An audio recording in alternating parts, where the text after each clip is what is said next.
HSC পাশ করেছে, যথেষ্ট পড়াশোনা হয়েছে। এবার বিয়ে থা দিয়ে বিদায় করো। পরের মেয়ের পিছে এত টাকা খরচা করার কোনো মানে হয় না বাপু। কথাটি আমার দাদির। দাদি কথাগুলো বাবাকে বলছিল আমাকে উদ্দেশ্য করে। আজকে আমার এইচএসসি রেজাল্ট পাবলিশ হয়েছে, গোল্ডেন A+ পেয়েছি। অথচ তারা আমাকে আর পড়াতে চাইছে না, বিয়ে দিয়ে আপদ বিদেয় করতে চায়। আমি তাদের কাছে আপদ। আপদ কেনই বা হব না? তাদের সাথে তো আমার রক্তের কোনো সম্পর্ক নেই, আমি তাদের কাছে আশ্রিতা। ঘটনা তবে খুলেই বলি, আমার যখন 6 বছর বয়স তখন আমার বাবা মায়ের ডিভোর্স হয়ে যায়। ডিভোর্সের কারণ আমার বাবা অন্য মহিলার সাথে জড়িয়ে পড়েন। তাকে বিয়ে করার জন্য আমার মাকে ডিভোর্স দিয়ে দেয়। মাও মেনে নেয়। যে লোক তার স্ত্রীকে রেখে অন্য মহিলার সাথে সম্পর্কে জড়িয়ে পড়ে তার সাথে থাকার কোনো মানেই হয় না। তাই মাও ডিভোর্স দিতে রাজি হয়ে যায়। মায়ের ডিভোর্সের পর আমি মায়ের সাথে মামা বাড়িতেই ছিলাম। আমার মামা খুব ভালো মানুষ, মামিও অত্যন্ত ভালো। তারা আমাদের সাদরে গ্রহণ করেন। মা চাকরির চেষ্টা করছিল, তখনই মামা মায়ের বিয়ের কথা বলেন।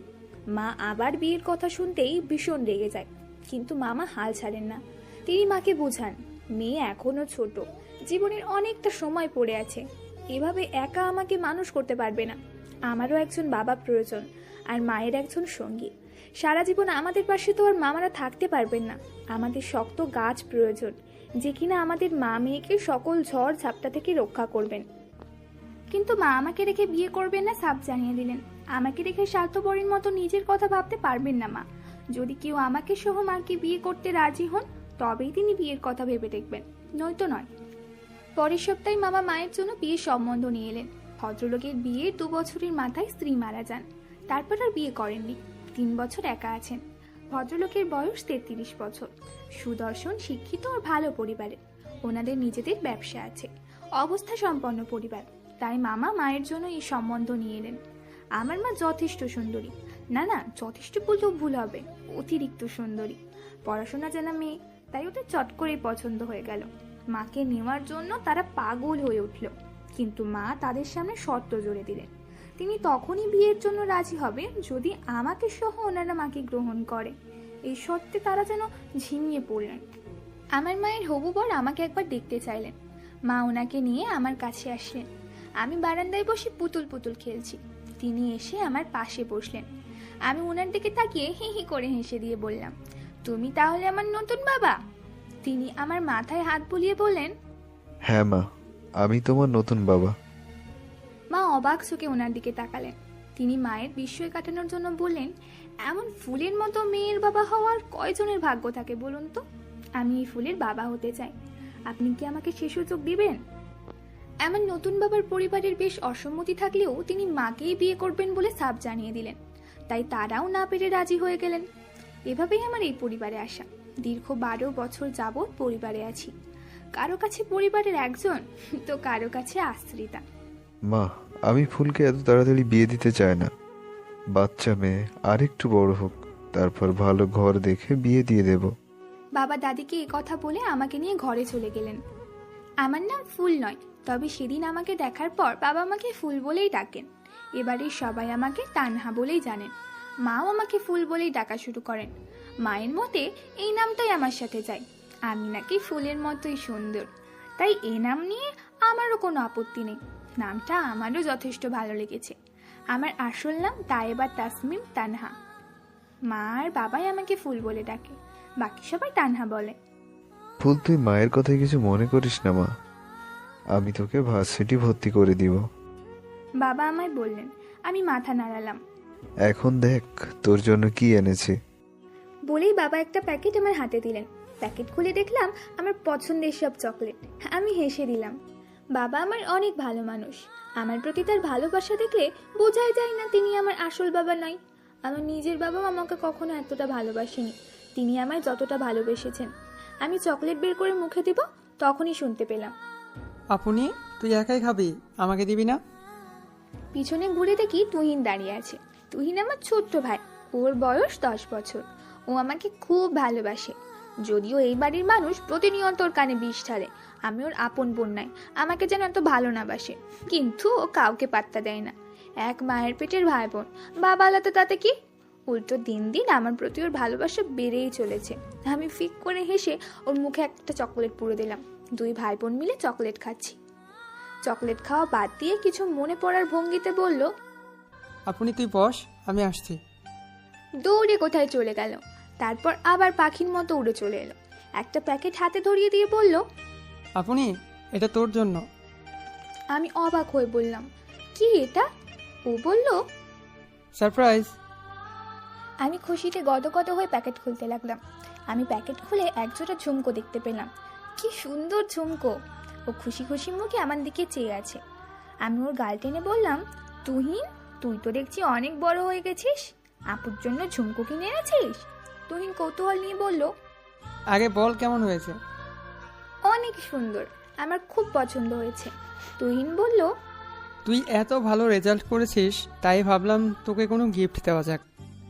আর তখনই মনে হলো তুই তো ঝুমকো অনেক পছন্দ করিস, তাই মার্কেটে ঘুরে অনেক দেখে তোর জন্য নিয়ে এসেছি। আমার চোখে পানি এসে পড়েছে। ভাই আমার চোখে পানি দেখে বলল, আপনি তুই কি এখন কাঁদতে বসবি? তোর মতো ড্যামরা মেয়েকে কাঁদতে দেখলে লোকে কি বলবে শুনি। কই কাঁদছি? তুহিনও হেসে দিল। তখনই নিচ থেকে চেঁচামেচি শুনতে পেলাম। আমি খুব ভালোই বুঝতে পারছি চেঁচামেচিটা আমাকে নিয়েই হচ্ছে। এ বাড়িতে 80% চেঁচামেচি আমাকে ঘিরেই হয়। আমি আর তুহিন পাটি টিপে নিচে গেলাম। নিচে মিটিং বসেছে। বাবা, মা, দাদি, বড় চাচা, চাচি মিলে মিটিং করছে। দাদি বলে উঠল, পরের মেয়েকে নিয়ে তোর এই আহ্লাদীপনা আমার একদম সহ্য হচ্ছে না। কাকি বলছে, জামিল, দুদিন পর যদি এই মেয়ে আমাদের মুখের চুনকালি মেখে কোনো ছেলের হাত ধরে পালিয়ে যায়, তখন সমাজে মুখ দেখাতে পারবে? বাবা বললেন, কি বলছেন ভাবি? ফুল এমন মেয়েই না, আমার মেয়েকে নিয়ে এসব বলবেন না। তোমার মেয়ে? এই মেয়েকে নিয়ে তোমার এত আদি খেতা কেন? আমার মেয়ে করে একদিন এই মেয়ের জন্য নিজের সর্বনাশ ডেকে আনবে, এই বলে দিলাম, দেখে নিও। বড় কাকা বললেন, সালমা চুপ থাকো তো, আমাকে কথা বলতে দাও। জামিল, আমি জানি তুমি তানহাকে নিজের মেয়ে মানিস, ওকে অনেক ভালোবাসিস। দেখ, আমরা কেউ ওর খারাপ চাই না। এখনকার সময়কাল ভালো না, কখন কি থেকে কি হয়ে যায় বলা তো যায় না। যতটুকু পড়াশোনা করছে সংসার করার জন্য যথেষ্ট। ও তোর আর ডাক্তার ইঞ্জিনিয়ার হতে যাচ্ছে না, তারপরও যদি পড়তে চায় বিয়ের পরে পড়বে। কত মেয়েই তো বিয়ের পরে পড়াশোনা করছে। আমি শুধু চাই মান সম্মানের সাথে ও শ্বশুর বাড়ি যাক, ভালো থাকুক। তাহমিনা, তুমি কি বলো? এতক্ষণ নির্বিকার মাথা নিচু করে বসেছিলেন মা। মাথা তুলে বললেন, আমি আর কি বলবো, আপনারা যা ভালো মনে করেন। এই বাড়িতে মায়ের সব ব্যাপারে সবকিছু বলার অধিকার থাকলেও আমার ব্যাপারে কিছু বলার বা সিদ্ধান্ত নেওয়ার কোনো অধিকার তার নেই। আমাকে নিয়ে যখন কথা হয় তখন তিনি নীরব দর্শক হয়ে শুনে যান। আমাকে যখন দাদি বা কাকি বকাঝকা করেন তখন মা চুপ করে থাকেন, কোনো প্রতিবাদ করেন না। মা আমার ভীতু, তবে জবাব দিতে নয়, আমাকে হারাতে ভয় পায়। মায়ের ধারণা, মা যদি আমাকে নিয়ে কোনো কথা বলেন তবে আমাকে আর এখানে থাকতে দিবে না। আর মা না পারবেন এই সংসার ছাড়তে, আর না পারবেন আমাকে ছাড়তে। তাই আমাকে আঁকড়ে ধরে রেখেছেন কোনোভাবে। যতবার ওনারা আমাকে বকাবকি করেন মা নীরবে চোখের জল ফেলেন। আমি অনেকবার দেখেছি মাকে কাঁদতে। আমি ভালো রেজাল্ট করে বাবা সিদ্ধান্ত নিয়েছেন আমাকে ভালো কোনো প্রাইভেট ভার্সিটিতে ভর্তি করবেন। আর এখানেই যত বিপত্তি বাঁধলো। পরের বাড়ির মেয়ের জন্য এত টাকা খরচ করার কোনো মানেই হয় না। যদিও এই পরিবারের আমার মতো 10টা মেয়েকে প্রাইভেট ভার্সিটিতে পড়িয়ে খাইয়ে মানুষ করার এবিলিটি আছে, কিন্তু ওই যে পরের বাড়ির মেয়ে। আমি শাড়ি পরে সেজে গুজে পা ঝুলিয়ে বসে আছি বিছানায়।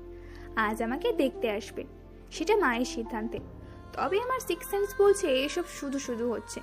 মা বলে গেছে আমি যেন এখানেই চুপটি করে বসে থাকি, তাই বসে আছি।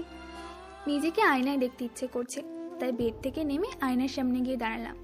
ও মা, আমি নিজেকে দেখে নিজেই মা সবুজ কালারের শাড়ি পরিয়ে দিয়েছে, হালকা মেকআপ, কাজল আর হালকা একটু লিপস্টিক, সাথে অলংকার। নিজেকে দেখে নিজেই ক্রাশ খাচ্ছিলাম, কিন্তু সেটা দীর্ঘস্থায়ী হলো না। কোথা থেকে রাহাত এসে হাজির। আমাকে দেখে ভেঙচি মেরে বলল, ওই পকেনি, এবার সংসারে বসে আছিস কেন? শাড়ি খোল, মেকআপ ধুয়ে ফেল, নয়তো রাস্তার ওপাশের পচা ডোবায় নিয়ে গিয়ে তোকে চুপানি দেবো। যে ছেলে দেখে এলাম, মা কুমার, ওই ছেলের সাথে তোর কিছুতেই পেয়ে দেবো না, বুঝলি? আমি ভাবলেশীনভাবে বললাম, বুঝলাম, এবার যা। রাহাত কটমট করতে করতে বলল,